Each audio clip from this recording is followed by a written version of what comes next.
আসসালামু আলাইকুম বন্ধুরা, আশা করি সকলেই ভালো আছে। আজ আপনাদের জন্য নিয়ে আসলাম গরুর মাংসের ভুনা।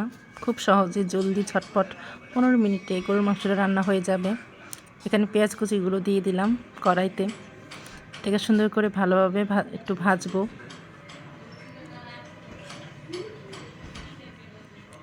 নাড়াচাড়া করে একটু ভেজে নিলাম লালচে করে। এখন এটার ভিতরে গরম মশলাগুলো দিয়ে দিব। এখানে তেজপাতা, এলাচ, দারচিনি দিয়ে দিয়েছি। এটাকে এখন ভালো করে একটু কষিয়ে নেব।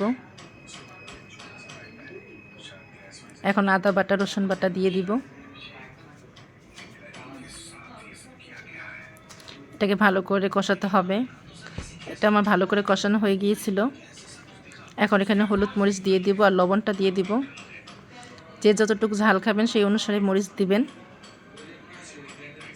আমাদের ঘরে ঝাল কম খায়, তাই জন্য অল্প একটু মরিচ ব্যবহার করেছি। এটাকে একটু ভালো করে কষাবেন। মশলাটা যত কষাবেন ততই স্বাদ হবে খাবারে। এখানে একটু পানি ইউজ করে নিলাম, পানি না দিলে মশলাটা পুড়ে যাবে। আমার মশলাটা কষানো হয়ে গিয়েছিল। এখন আমি এখানে 1 কেজি মাংস দিয়ে দিব।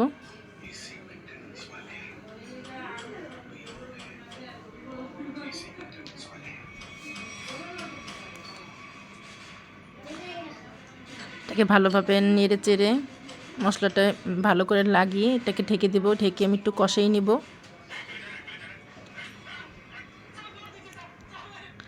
প্রায় আমার এটা কষানো হয়ে গিয়েছিলো। এটাকে আমি আমার প্রেশার কুকারে দিয়ে দিব। প্রেশার কুকারে দিয়ে 5টা সিঙ্গেল দিব।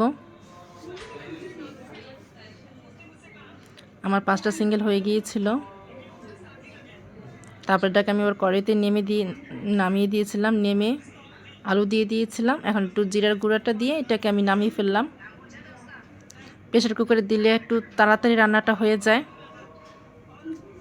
এই তো আমার রান্নাটা হয়ে গিয়েছে খুব কম সময়ে। যাদের কাছে সময় নেই তারা এইভাবে রান্না করে দেখবেন। গরুর মাংসটা খুব টেস্টি হবে, ভালো হবে খেতে।